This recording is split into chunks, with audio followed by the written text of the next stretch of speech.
ਪਿਆਰੇ ਬੱਚਿਓ, ਸਤਿ ਸ੍ਰੀ ਅਕਾਲ। ਪਿਆਰੇ ਬੱਚਿਓ, ਅੱਜ ਅਸੀਂ ਕੰਸਟਰਕਸ਼ਨ ਵਿਸ਼ੇ 'ਤੇ ਗੱਲ ਕਰਾਂਗੇ। ਜਿਵੇਂ ਕਿ ਤੁਹਾਨੂੰ ਪਤਾ ਹੀ ਹੈ ਕਿ ਲੋਕਡਾਊਨ ਦੇ ਵਿੱਚ ਸਕੂਲ ਬੰਦ ਨੇ ਅਤੇ ਅਸੀਂ ਔਨਲਾਈਨ ਸਟੱਡੀ ਦੇ ਰਾਹੀਂ ਹੀ ਤੁਹਾਡੇ ਨਾਲ ਕੰਸਟਰਕਸ਼ਨ ਵਿਸ਼ੇ ਬਾਰੇ ਕੁਝ ਗੱਲਾਂ ਕਰਾਂਗੇ। ਸਭ ਤੋਂ ਪਹਿਲਾਂ ਪਿਆਰੇ ਬੱਚਿਓ, ਜਾਣ ਪਛਾਣ। ਤੁਸੀਂ ਜਾਣਦੇ ਹੀ ਹੋ ਕਿ ਏਸ਼ੀਆਈ, ਯੂਰਪ ਅਤੇ ਅਰਬ ਦੇ ਬਹੁਤ ਸਾਰੇ ਦੇਸ਼ਾਂ ਦੇ ਵਿੱਚ ਨਿਰਮਾਣ ਉਦਯੋਗ ਦੇ ਵਿੱਚ ਮਨੁੱਖੀ ਸ਼ਕਤੀ ਦੀ ਬਹੁਤ ਵੱਡੀ ਘਾਟ ਹੈ। ਇਸ ਘਾਟ ਨੂੰ ਪੂਰੀ ਕਰਨ ਦੇ ਲਈ ਹੁਨਰਮੰਦ ਉਸਾਰੀ ਕਾਮਿਆਂ ਦੀ ਬਹੁਤ ਲੋੜ ਹੈ, ਕਿਉਂਕਿ ਨਿਰਮਾਣ ਉਦਯੋਗ ਦੇ ਵਿੱਚ ਲਗਭਗ 21 ਮਿਲੀਅਨ ਲੋਕਾਂ ਨੂੰ ਰੁਜ਼ਗਾਰ ਜਿਹੜਾ ਹੈ ਉਹ ਮਿਲ ਜਾਂਦਾ ਹੈ। ਇਸ ਕਰਕੇ ਕੰਸਟਰਕਸ਼ਨ ਵਿਸ਼ੇ ਦੀ ਪੂਰੀ ਦੁਨੀਆ ਦੇ ਵਿੱਚ ਲਗਭਗ ਭਾਰੀ ਮੰਗ ਹੈ।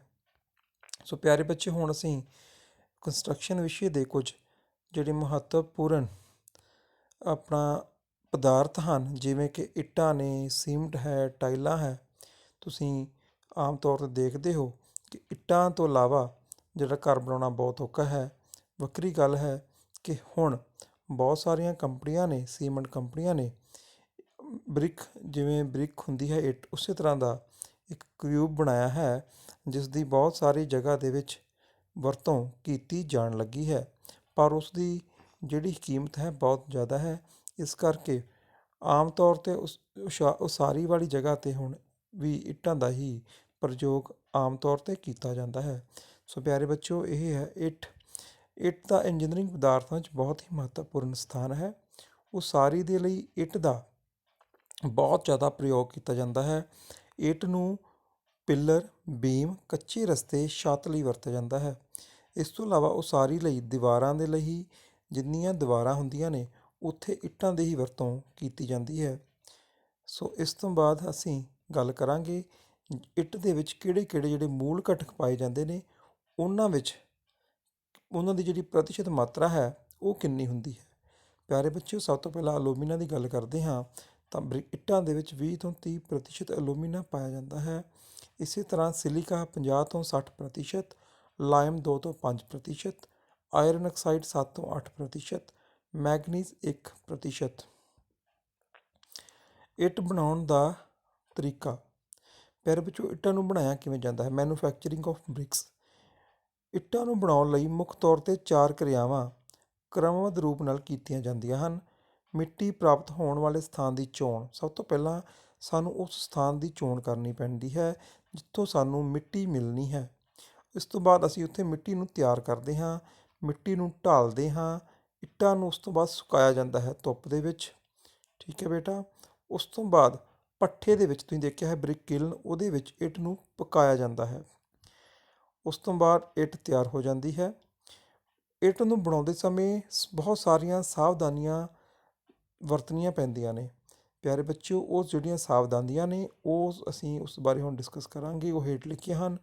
ਐਲੂਮੀਨਾ ਦੀ ਮਾਤਰਾ ਜ਼ਿਆਦਾ ਹੋਣ ਦੇ ਕਾਰਨ, ਅਗਰ ਇੱਟ ਬਣਾਉਂਦੇ ਸਮੇਂ ਐਲੂਮੀਨਾ ਦੀ ਮਾਤਰਾ ਜ਼ਿਆਦਾ ਹੋ ਜਾਵੇ ਤਾਂ ਇੱਟਾਂ ਵਿੱਚ ਪਕਾਉਣ ਤੋਂ ਬਾਅਦ ਤਰੇੜਾਂ ਆ ਸਕਦੀਆਂ ਹਨ। ਸਿਲਿਕਾ ਦੀ ਮਾਤਰਾ ਜ਼ਿਆਦਾ ਹੋਣ ਕਾਰਨ ਇੱਟ ਜਿਹੜੀ ਹੈ ਉਹ ਬਹੁਤ ਹੀ ਕਮਜ਼ੋਰ ਹੋ ਜਾਂਦੀ ਹੈ। ਇਸੇ ਤਰ੍ਹਾਂ ਬੇਟਾ ਲਾਈਮ ਦੀ ਮਾਤਰਾ ਅਗਰ ਜ਼ਿਆਦਾ ਹੋ ਜਾਵੇ ਤਾਂ ਇੱਟ ਜਦੋਂ ਪਕਾਈ ਜਾਂਦੀ ਹੈ ਤਾਂ ਉਸ ਸਮੇਂ ਇਹ ਭੁਰ ਜਾਂਦੀ ਹੈ। ਇੱਟ ਤੋਂ ਬਾਅਦ ਅਸੀਂ ਬੇਟਾ ਗੱਲ ਕਰਾਂਗੇ ਇਸ ਦੀਆਂ ਅਲੱਗ-ਅਲੱਗ ਕਲਾਸਿਸ ਬਾਰੇ, ਕਿਉਂਕਿ ਇੱਟਾਂ ਜਿਹੜੀਆਂ ਹੈ ਬਹੁਤ ਤਰ੍ਹਾਂ ਦੀਆਂ ਹਨ। ਜਿਵੇਂ ਅਸੀਂ ਆਮ ਤੌਰ 'ਤੇ ਪਿੰਡਾਂ ਵਿੱਚ ਸੁਣਿਆ ਹੈ ਅਵਲ ਇੱਟ, ਜਿਸ ਨੂੰ ਕਿ ਪਹਿਲੀ ਸ਼੍ਰੇਣੀ ਦੀ ਇੱਟ ਕਿਹਾ ਜਾਂਦਾ ਹੈ। ਇਸੇ ਤਰ੍ਹਾਂ ਦੜਾ, ਸੋ ਉਸ ਨੂੰ ਦੂਜੇ ਨੰਬਰ ਦੀ ਇੱਟ ਕਿਹਾ ਜਾਂਦਾ ਹੈ ਬੇਟਾ। ਇਸੇ ਤਰ੍ਹਾਂ ਇੱਕ ਤੀਸਰੀ ਸ਼੍ਰੇਣੀ ਦੀ ਇੱਟ ਵੀ ਹੁੰਦੀ ਹੈ। ਇੱਟਾਂ ਨੂੰ ਜਿਹੜਾ 3 ਸ਼੍ਰੇਣੀਆਂ ਵਿੱਚ ਵੰਡਿਆ ਜਾਂਦਾ ਹੈ, ਇਹਨਾਂ ਦੀ ਕੀਮਤ ਵੀ ਇਸ ਦੇ ਹਿਸਾਬ ਨਾਲ ਹੀ ਹੁੰਦੀ ਹੈ। ਪਹਿਲੀ ਸ਼੍ਰੇਣੀ ਦੀ ਇੱਟ ਜਿਹੜੀ ਹੈ ਉਸ ਦੀ ਕੀਮਤ ਜ਼ਿਆਦਾ ਹੁੰਦੀ ਹੈ, ਕਿਉਂਕਿ ਇਹ ਇੱਟ ਬਹੁਤ ਹੀ ਮਜ਼ਬੂਤ ਹੁੰਦੀ ਹੈ।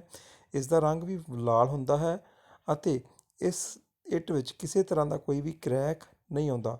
ਇਸ ਦੀਆਂ ਚਾਰੇ ਜਿਹੜੀਆਂ ਨੁੱਕਰਾਂ ਨੇ ਉਹ ਵੀ ਭੁਰੀਆਂ ਨਹੀਂ ਹੁੰਦੀਆਂ। ਇਸੇ ਤਰ੍ਹਾਂ ਦੂਸਰੀ ਸ਼੍ਰੇਣੀ ਦੀ ਜਿਹੜੀ ਇੱਟ ਹੈ ਉਹ ਇਸ ਤੋਂ ਥੋੜ੍ਹੀ ਜਿਹੀ ਸਸਤੀ ਹੁੰਦੀ ਹੈ। ਇੱਟ ਦਾ ਭਾਰ ਅਤੇ ਮਾਪ। ਪਿਆਰੇ ਬੱਚਿਓ, ਇੱਟ ਦਾ ਜਿਹੜਾ ਭਾਰ ਹੈ ਇਹ ਭਾਰਤ ਦੀ ਜਿਹੜੀ ਮਾਨਕ ਸੰਸਥਾ ਹੈ ਉਸਨੇ ਨਿਰਧਾਰਿਤ ਕੀਤਾ ਹੁੰਦਾ ਹੈ। ਇੱਟ ਦਾ ਭਾਰ ਤੇ 3 ਕਿਲੋ 200 ਗ੍ਰਾਮ ਤੱਕ ਹੁੰਦਾ ਹੈ। ਇੱਟ ਦੀ ਚਿਣਾਈ ਦੇ ਦੌਰਾਨ 1 ਘਣ ਮੀਟਰ ਦੇ ਵਿੱਚ 500 ਇੱਟਾਂ, 1 ਘਣ ਮੀਟਰ ਭਾਵ 1 ਕਿਊਬਿਕ ਮੀਟਰ ਦੇ ਵਿੱਚ 500 ਇੱਟਾਂ ਜਿਹੜੀਆਂ ਨੇ ਉਹ ਲਗਾਈਆਂ ਜਾਂਦੀਆਂ ਨੇ। ਇੱਟ ਦੀ ਜਿਹੜੀ ਡਾਈਮੈਂਸ਼ਨ ਹੈ, ਅਗਰ ਮਾਪ ਦੀ ਗੱਲ ਕਰਦੇ ਹਾਂ ਤਾਂ ਇਸ ਦੀ ਜਿਹੜਾ ਮਾਪ ਹੈ ਉਹ ਇਸ ਦੀ ਲੰਬਾਈ 190 mm, ਚੌੜਾਈ ਅਤੇ ਉਚਾਈ 90 mm ਹੁੰਦੀ ਹੈ। ਇੱਟ ਦੇ ਉਸਾਰੀ ਦੌਰਾਨ ਕੀਤੇ ਜਾਣ ਵਾਲੇ ਪ੍ਰਯੋਗ। ਪਿਆਰੇ ਬੱਚਿਓ, ਜਿਹੜੇ ਇੱਟ ਦੇ ਚਿਣਾਈ ਸਮੇਂ ਕੀਤੇ ਜਾਣ ਵਾਲੇ ਪ੍ਰਯੋਗ ਨੇ ਉਹ ਤੁਸੀਂ ਦੇਖ ਸਕਦੇ ਹੋ। ਇੱਕ ਤਾਂ ਅਸੀਂ ਇਸ ਦੇ ਚਾਰੇ ਨੁੱਕਰਾਂ ਦੇਖਣੀਆਂ ਭੁਰੀਆਂ ਤਾਂ ਨਹੀਂ। ਇੱਟ ਦੀ ਇੱਕ ਫੀਤਾ ਲੈ ਕੇ ਇਸ ਦੀ ਜਿਹੜੀ ਲੰਬਾਈ ਚੌੜਾਈ ਨੂੰ ਵੀ ਅਸੀਂ ਮਾਪ ਸਕਦੇ ਹਾਂ। ਇਸ ਤੋਂ ਇਲਾਵਾ ਇੱਟ ਦਾ ਜਿਹੜਾ ਇੱਕ ਹੋਰ ਟੈਸਟ ਕੀਤਾ ਜਾਂਦਾ ਹੈ ਉਹ ਹੈ ਇੱਟ ਨੂੰ ਪਾਣੀ ਦੇ ਵਿੱਚ ਰੱਖ ਕੇ, ਅਗਰ ਇਸ ਦੀ ਪਾਣੀ ਦੀ ਸੋਖਣ ਦੀ ਸਮਰੱਥਾ, ਇੱਟ 24 ਘੰਟੇ ਪਾਣੀ ਵਿੱਚ ਰੱਖੀ ਜਾਂਦੀ ਹੈ, ਅਗਰ ਪਾਣੀ ਨੂੰ ਸੋਖਦੀ ਹੈ ਇੱਟ 20% ਤਾਂ ਉਹ ਪਹਿਲੇ ਦਰਜੇ ਦੀ ਇੱਟ ਹੁੰਦੀ ਹੈ। ਅਗਰ 20 ਤੋਂ ਜ਼ਿਆਦਾ 22% ਸੋਖਦੀ ਹੈ ਤਾਂ ਦੂਜੇ ਦਰਜੇ ਦੀ। ਅਗਰ 25% ਪਾਣੀ ਇੱਟ ਆਪਣੇ ਅੰਦਰ ਸੋਖਦੀ ਹੈ 24 ਘੰਟਿਆਂ ਦੇ ਵਿੱਚ ਤਾਂ ਉਸਨੂੰ ਤੀਜੇ ਦਰਜੇ ਦੀ ਇੱਟ ਕਿਹਾ ਜਾਂਦਾ ਹੈ। ਇਸ ਤੋਂ ਇਲਾਵਾ ਪਿਆਰੇ ਬੱਚਿਓ, 1-2 ਮੀਟਰ ਦੀ ਉਚਾਈ ਤੋਂ ਅਗਰ ਇੱਟ ਨੂੰ ਨੀਚੇ ਸਿੱਟਿਆ ਜਾਂਦਾ ਹੈ ਤਾਂ ਅਗਰ ਇੱਟ ਟੁੱਟ ਜਾਵੇ ਤਾਂ ਉਹ ਇੱਟ ਜ਼ਿਆਦਾ ਵਧੀਆ ਨਹੀਂ ਹੁੰਦੀ। ਅਗਰ ਇੱਟ ਨੂੰ ਕੁਝ ਵੀ ਨਾ ਹੋਵੇ, 1-2 ਮੀਟਰ ਉਚਾਈ ਤੋਂ ਸਿੱਟਣ ਲੱਗਿਆਂ ਅਗਰ ਉਸ ਦੇ ਕਿਨਾਰੇ ਨਾ ਭੁਰਨ ਤਾਂ ਉਹ ਅਵਲ ਦਰਜੇ ਦੀ ਇੱਟ ਕਹਿਲਾਉਂਦੀ ਹੈ। ਇਸੇ ਤਰ੍ਹਾਂ ਅਸੀਂ ਇੱਟ ਨੂੰ ਖੜਕਾ ਕੇ ਵੀ ਦੇਖ ਸਕਦੇ ਹਾਂ। 2 ਇੱਟਾਂ ਦੋਨਾਂ ਹੱਥਾਂ ਵਿੱਚ ਫੜ ਕੇ ਅਗਰ ਉਸਨੂੰ ਦੋਵਾਂ ਨੂੰ ਟਕਰਾਉਂਦੇ ਹਾਂ, ਅਗਰ ਉੱਥੋਂ ਰਿੰਗਿੰਗ ਸਾਊਂਡ, ਬੈਲ ਵਰਗੀ ਸਾਊਂਡ ਆਉਂਦੀ ਹੈ ਤਾਂ ਪਿਆਰੇ ਬੱਚਿਓ ਉਹ ਇੱਟ ਬਹੁਤ ਹੀ ਜ਼ਿਆਦਾ ਵਧੀਆ, ਲਾਭਦਾਇਕ ਹੁੰਦੀ ਹੈ। ਇਸੇ ਤਰ੍ਹਾਂ ਪਿਆਰੇ ਬੱਚਿਓ, ਅਸੀਂ ਗੱਲ ਹੁਣ ਕਰਾਂਗੇ RCC, ਰੀਇਨਫੋਰਸਡ ਸੀਮੈਂਟ ਕੰਕਰੀਟ, ਪ੍ਰਬਲਿਤ ਸੀਮੈਂਟ ਕੰਕਰੀਟ। ਤੁਸੀਂ ਆਮ ਸੁਣਿਆ ਹੋਵੇਗਾ RCC, ਕਿਉਂਕਿ ਅਸੀਂ ਜਦੋਂ ਵੀ ਘਰ ਦੇ ਵਿੱਚ ਸਲੈਬ ਛੱਤ ਪਾਉਂਦੇ ਹਾਂ ਤਾਂ ਉੱਥੇ ਤੁਸੀਂ ਦੇਖਿਆ ਹੋਵੇਗਾ ਕਿ ਸਰੀਆ ਅਤੇ ਉਸ ਤੋਂ ਬਾਅਦ ਕੰਕਰੀਟ ਦੀ ਵਰਤੋਂ ਕੀਤੀ ਜਾਂਦੀ ਹੈ। ਇਸੇ ਤਰ੍ਹਾਂ ਕਾਲਮ ਅਤੇ ਬੀਮ ਪਾਉਣ ਲੱਗਿਆਂ ਵੀ RCC ਦੀ ਹੀ ਬਹੁਤ ਜ਼ਿਆਦਾ ਲੋੜ ਹੁੰਦੀ ਹੈ। ਸੋ ਇਸ ਬਾਰੇ ਅਸੀਂ ਹੁਣ ਗੱਲ ਕਰਾਂਗੇ। ਸੀਮੈਂਟ ਕੰਕਰੀਟ ਵਿੱਚ ਤਨਨ ਅਤੇ ਸੰਪੀੜਨ ਦੋਨੋਂ ਸ਼ਕਤੀਆਂ ਪ੍ਰਦਾਨ ਕਰਨ ਦੇ ਲਈ ਕੰਕਰੀਟ ਵਿੱਚ ਲੋਹੇ ਦੀਆਂ ਛੜਾਂ ਦੀ ਵਰਤੋਂ ਕੀਤੀ ਜਾਂਦੀ ਹੈ। ਸੋ ਬੇਟਾ, ਲੋਹੇ ਦੀਆਂ ਛੜਾਂ ਅਸੀਂ ਕਹਿ ਸਕਦੇ ਹਾਂ ਜਿਹੜਾ ਅਸੀਂ ਸਟੀਲ ਯੂਜ਼ ਕਰਦੇ ਹਾਂ। ਅੱਜ ਕੱਲ੍ਹ ਸਟੀਲ ਦੀ ਬਹੁਤ ਸਾਰੀਆਂ ਕਿਸਮਾਂ ਨੇ। ਸੋ ਬੇਟਾ, ਸਟੀਲ ਜਿਹੜੀ ਯੂਜ਼ ਕੀਤੀ ਜਾਂਦੀ ਹੈ, ਉਸ ਤੋਂ ਬਾਅਦ ਸੀਮੈਂਟ ਕੰਕਰੀਟ ਵਿੱਚ ਲੋਹੇ ਦੀਆਂ ਛੜਾਂ ਦਾ ਪ੍ਰਯੋਗ ਕਰਕੇ ਜੋ ਪਦਾਰਥ ਬਣਾਇਆ ਜਾਂਦਾ ਹੈ ਉਸ ਨੂੰ ਪ੍ਰਬਲਿਤ ਸੀਮੈਂਟ ਕੰਕਰੀਟ ਕਿਹਾ ਜਾਂਦਾ ਹੈ। ਪ੍ਰਬਲਿਤ ਸੀਮੈਂਟ ਕੰਕਰੀਟ ਅੱਜ ਕੱਲ੍ਹ ਹਰ ਨਿਰਮਾਣ ਵਿੱਚ ਵੱਡੀ ਮਾਤਰਾ ਵਿੱਚ ਵਰਤਿਆ ਜਾਂਦਾ ਹੈ। ਬੈਂਕਾਂ ਜ਼ਿਆਦਾਤਰ ਪ੍ਰਬਲਿਤ ਸੀਮੈਂਟ ਕੰਕਰੀਟ ਤੋਂ ਹੀ ਬਣਦੀਆਂ ਹਨ। ਸੋ ਬੇਟਾ, RBI ਦੇ ਨਿਰਦੇਸ਼ਾਂ ਦੇ ਅਨੁਸਾਰ ਹੁਣ ਜਿੰਨੀਆਂ ਵੀ ਨਵੀਆਂ ਬੈਂਕਾਂ ਬਣਨੀਆਂ ਨੇ ਉਹ ਬਹੁਤ ਸਾਰੀਆਂ ਬੈਂਕਾਂ RCC ਦੇ ਦੁਆਰਾ ਹੀ ਬਣਾਈਆਂ ਜਾਂਦੀਆਂ ਨੇ। ਉਸ ਵਿੱਚ ਇੱਟਾਂ ਦਾ ਪ੍ਰਯੋਗ ਨਹੀਂ ਕੀਤਾ ਜਾਂਦਾ, ਕਿਉਂਕਿ ਬਹੁਤ ਜ਼ਿਆਦਾ ਮਜ਼ਬੂਤੀ ਦੇਣ ਦੇ ਲਈ ਹੀ RCC ਦੀ ਵਰਤੋਂ ਉਸ ਵਿੱਚ ਕੀਤੀ ਜਾਂਦੀ ਹੈ। ਸੋ ਤੁਸੀਂ ਨੀਚੇ ਫੋਟੋ ਵਿੱਚ ਵੀ ਦੇਖ ਸਕਦੇ ਹੋ ਕਿ ਕਿਵੇਂ ਸਰੀਏ ਜਿਹੜੇ ਨੇ ਉਹ ਖੜ੍ਹੇ ਕੀਤੇ ਨੇ। ਸੋ ਬੇਟਾ, ਜਦੋਂ ਅਸੀਂ ਕਾਲਮ ਜਾਂ ਪਿੱਲਰ ਖੜ੍ਹਾ ਕਰਦੇ ਹਾਂ ਉਸ ਦੇ ਆਲੇ ਦੁਆਲੇ ਫਰੇਮ ਲਗਾ ਕੇ, ਜਿਵੇਂ ਅਸੀਂ ਉਸਨੂੰ ਫਰੇਮਵਰਕ ਯੂਜ਼ ਕਰਕੇ ਉਹਦੇ ਵਿੱਚ ਕੰਕਰੀਟ ਭਰਦੇ ਹਾਂ, ਠੀਕ ਹੈ। ਕੰਕਰੀਟ ਭਰਨ ਤੋਂ ਬਾਅਦ ਉਸਦੀ ਤਰਾਈ ਕੀਤੀ ਜਾਂਦੀ ਹੈ ਤਾਂ ਜੋ ਮਜ਼ਬੂਤੀ ਵੱਧ ਆ ਸਕੇ।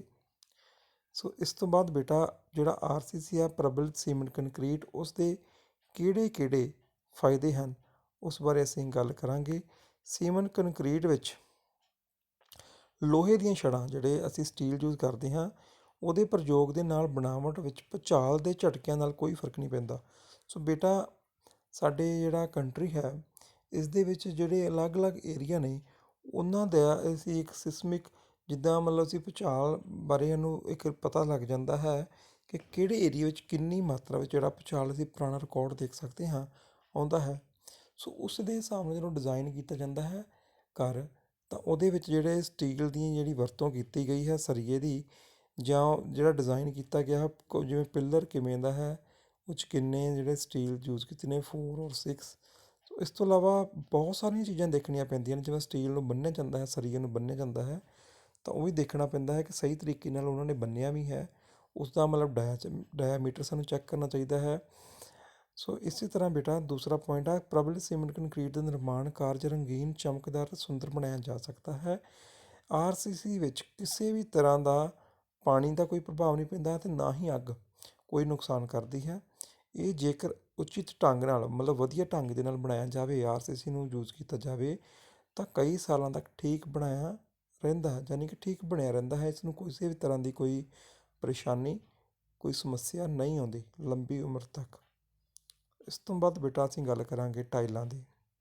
ਤੁਸੀਂ ਬੇਟਾ ਦੇਖਿਆ ਹੋਵੇਗਾ ਕਿ ਜਦੋਂ ਅਸੀਂ ਹੁਣ ਉਸਾਰੀ ਦਾ ਕੰਮ ਦੇਖਦੇ ਹਾਂ ਤਾਂ ਉਸ ਦੇ ਵਿੱਚ ਉਸਾਰੀ ਦੇ ਕੰਮ ਖਤਮ ਹੋਣ ਤੋਂ ਬਾਅਦ ਅਖੀਰ ਵਿੱਚ ਜਿਹੜਾ ਫਿਨਿਸ਼ਿੰਗ ਵਰਕ ਆਉਂਦਾ ਹੈ ਪਲਸਤਰ ਤੋਂ ਬਾਅਦ, ਉਹ ਹੁੰਦਾ ਹੈ ਟਾਈਲਾਂ ਦਾ।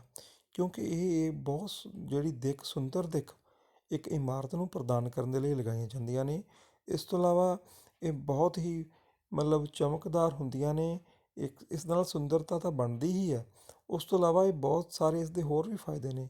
ਇਹ ਜਿਵੇਂ ਅਸੀਂ ਬਾਹਰ ਵਾਲੀ ਦੀਵਾਰਾਂ ਦੀ ਗੱਲ ਕਰਦੇ ਹਾਂ, ਜਿਵੇਂ ਬਾਰਿਸ਼ ਜਾਂ ਹੋਰ ਜਿਹੜੇ ਬਾਰਿਸ਼ ਤੋਂ ਇਲਾਵਾ ਹੋਰ ਜਿਹੜੇ ਕੁਦਰਤੀ ਜਿਵੇਂ ਕੋਈ ਰਿਸਾਵ ਹੁੰਦੇ ਨੇ, ਉਹਨਾਂ ਤੋਂ ਵੀ ਇਹ ਇਮਾਰਤ ਦੀ ਬੱਚਤ ਕਰਦੀ ਹੈ, ਇਮਾਰਤ ਨੂੰ ਬਚਾਉਂਦੀ ਹੈ ਅਤੇ ਸੁੰਦਰਤਾ ਤਾਂ ਪ੍ਰਦਾਨ ਕਰਦੀ ਹੀ ਹੈ।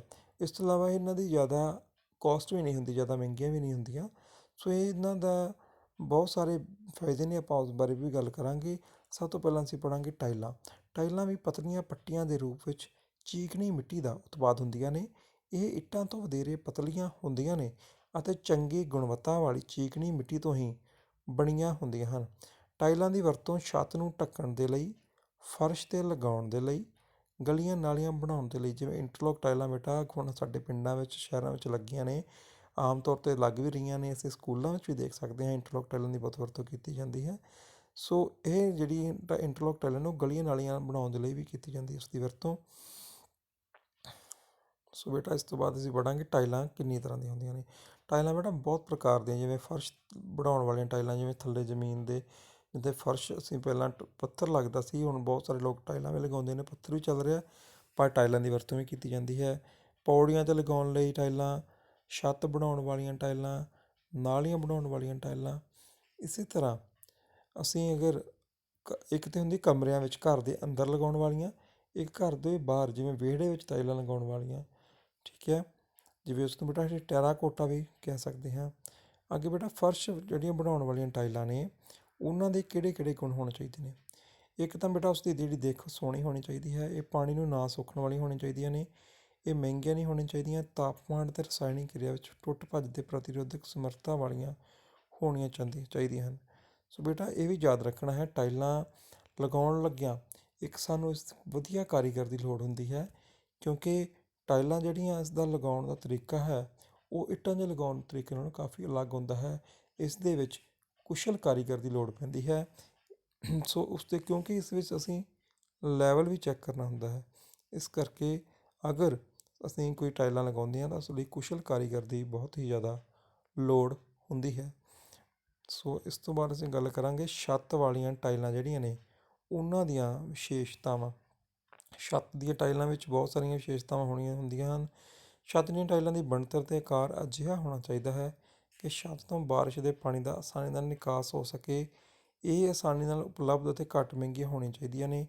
ਇਹ ਗਰਮੀ ਕੁਚਾਲਕ ਹੋਣੀਆਂ ਚਾਹੀਦੀਆਂ ਨੇ। ਇਹਨਾਂ ਦੀ ਦਿੱਖ ਮਨਮੋਹਕ ਹੋਣੀ ਚਾਹੀਦੀ ਹੈ। ਮਨਮੋਹਕ ਪਾ ਕੇ ਸੁੰਦਰ ਹੋਣੀ ਚਾਹੀਦੀ ਹੈ ਦਿੱਖ, ਕਿਉਂਕਿ ਬੇਟਾ ਜਿਹੜੀਆਂ ਟਾਈਲਾਂ ਨੇ ਅਗਰ ਸੁੰਦਰ ਲੱਗਣਗੀਆਂ ਨਾ, ਤਾਂ ਹੀ ਇਮਾਰਤ ਨੂੰ ਇੱਕ ਨਵੀਂ ਦਿੱਖ ਪ੍ਰਦਾਨ ਹੋਵੇਗੀ, ਨਵੀਂ ਦਿੱਖ ਮਿਲੇਗੀ। ਸੋ ਇਸੇ ਕਾਰਨ ਹੀ ਅੱਜ ਕੱਲ੍ਹ ਬਹੁਤ ਸਾਰੀਆਂ ਬਹੁਤਾਤ ਬਿਲਡਿੰਗਾਂ ਵਿੱਚ ਅਸੀਂ ਵੀ ਦੇਖਿਆ ਹੈ, ਤੁਸੀਂ ਬੇਟਾ ਦੇਖਦੇ ਹੋਵੋਗੇ ਕਿ ਟਾਈਲਾਂ ਦੀ ਵਰਤੋਂ ਕੀਤੀ ਜਾਂਦੀ ਹੈ। ਸੋ ਬੇਟਾ ਇਹ ਸੀ ਆਪਣੇ ਟੌਪਿਕ। ਉਸ ਤੋਂ ਬਾਅਦ ਅਸੀਂ ਗੱਲ ਕਰਾਂਗੇ ਚੰਗੀਆਂ ਟਾਈਲਾਂ ਦੇ ਗੁਣ। ਚੰਗੀਆਂ ਟਾਈਲਾਂ ਦੇ ਕਿਹੜੇ ਕਿਹੜੇ ਗੁਣ ਹੋਣੀਆਂ ਚਾਹੀਦੀਆਂ ਹਨ। ਚੰਗੀਆਂ ਟਾਈਲਾਂ ਵਿੱਚ ਹੇਠਲੇ ਗੁਣ, ਜਿਵੇਂ ਕਿ ਵਧੇਰੇ ਗੁਣਵੱਤਾ ਵਾਲੀ ਚੀਕਣੀ ਮਿੱਟੀ ਤੋਂ ਬਣੀਆਂ ਹੋਣੀਆਂ ਚਾਹੀਦੀਆਂ ਨੇ। ਕਮੀਆਂ ਨਹੀਂ ਹੋਣੀਆਂ ਚਾਹੀਦੀਆਂ, ਭਾਵ ਇਸ ਵਿੱਚ ਕਿਸੇ ਤਰ੍ਹਾਂ ਕੋਈ ਕਰੈਕਸ ਨਹੀਂ ਹੋਣੇ ਚਾਹੀਦੇ, ਕੋਈ ਸਕਰੈਚ ਨਹੀਂ ਹੋਣਾ ਚਾਹੀਦਾ। ਇਹ ਮਜ਼ਬੂਤ ਹੋਣੀਆਂ ਚਾਹੀਦੀਆਂ ਨੇ, ਟਿਕਾਊ ਹੋਣੀ ਚਾਹੀਦੀਆਂ, ਤਾਂ ਕਿ ਕੋਈ ਕਿਸੇ ਵੀ ਤਰ੍ਹਾਂ ਦੇ ਕਿਸੇ ਭਾਰ ਦੇ ਨਾਲ ਇਹ ਟੁੱਟ ਨਾ ਜਾਣ। ਸੋ ਬੇਟਾ ਇਹ ਸੀ ਚੰਗੀਆਂ ਟਾਈਲਾਂ ਦੇ ਗੁਣ। ਸੋ ਬੇਟਾ ਟਾਈਲਾਂ ਲਿਆਉਣ ਲੱਗਿਆਂ ਸਾਨੂੰ ਇੱਕ ਤਾਂ ਅਸੀਂ ਡਿਮੈਂਸ਼ਨਸ ਵੀ ਦੇਖਣੀਆਂ ਪੈਂਦੀਆਂ ਨੇ, ਕਿਉਂਕਿ ਅਸੀਂ ਜੇ ਮੰਨ ਲਓ ਕਿਸੇ ਏਰੀਏ 'ਚ ਲਗਾਉਣੀਆਂ ਨੇ ਤਾਂ ਉਸ ਦੀ ਅਸੀਂ ਪਹਿਲਾਂ ਡਿਮੈਂਸ਼ਨ ਵੀ ਸਾਨੂੰ ਪਤਾ ਹੋਣੀ ਚਾਹੀਦੀ ਹੈ, ਕਿਉਂਕਿ ਟਾਈਲਾਂ ਦੇ ਵੱਖਰੇ ਵੱਖਰੇ ਜਿਹੜੇ ਆਕਾਰ ਨੇ, ਵੱਖਰੇ ਵੱਖਰੇ ਸਾਈਜ਼ ਨੇ, ਉਹ ਆਉਂਦੇ ਨੇ। ਜਿਵੇਂ 18/12 ਇੰਚ। ਸੋ ਬੇਟਾ ਅਲੱਗ-ਅਲੱਗ ਤਰ੍ਹਾਂ ਦੀਆਂ ਟਾਈਲਾਂ ਜਿਹੜੀਆਂ ਨੇ ਉਹ ਆਉਂਦੀਆਂ ਨੇ, ਉਹ ਅਸੀਂ ਆਕਾਰ ਦੇ ਹਿਸਾਬ ਨਾਲ ਦੇਖਦੇ ਹਾਂ। ਬਾਕੀ ਟਾਈਲਾਂ ਬਹੁਤ ਤਰ੍ਹਾਂ ਦੀਆਂ ਵੀ ਹੁੰਦੀਆਂ, ਜਿਵੇਂ ਵਿਟਰੀਫਾਈਡ ਟਾਈਲਸ ਹੁੰਦੀਆਂ ਆ, ਅਸੀਂ ਪਹਿਲਾਂ ਟੈਰਾਕੋਟਾ ਦੀ ਗੱਲ ਵੀ ਕੀਤੀ। ਸੋ ਹੋਰ ਵੀ ਬਹੁਤਾਤ ਜਿਹੜੀਆਂ ਪ੍ਰਕਾਰ ਦੀਆਂ ਟਾਈਲਾਂ ਮਾਰਕੀਟ ਵਿੱਚ ਉਪਲਬਧ ਨੇ। ਸੋ ਬੇਟਾ ਇਹ ਸੀ ਟਾਈਲਾਂ ਦਾ ਟੋਪਿਕ। ਸੋ ਥੈਂਕਸ ਬੇਟਾ, ਧੰਨਵਾਦ।